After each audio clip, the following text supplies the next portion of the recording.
Hola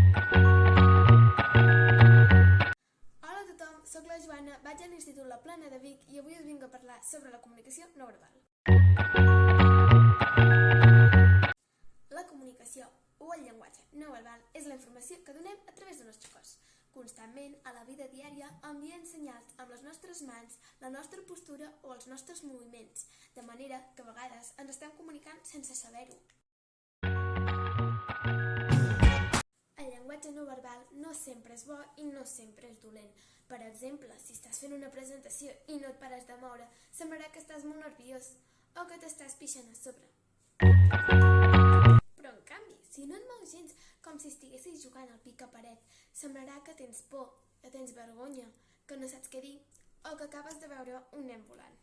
A mi sempre passa, quan he de sortir davant de la classe a presentar un projecte o a fer un PowerPoint, em poso molt nerviosa i començo a mirar-me la roba, a mirar tots llocs, mirar-me les mans.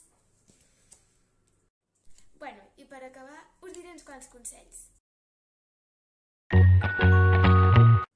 Una bona manera de controlar el teu cos és relaxant-te, però no massa. Una vegada estava actuant en una obra de teatre i estava tan relaxada que quan em va tocar a mi parlar no me'n vaig recordar del que havia de dir. Per tant, és bo relaxar-se però concentrar-se en el que has de dir a la vegada. També és bo que et puguis moure durant una exposició, però que ho facis de manera natural i no com si fossis un raper.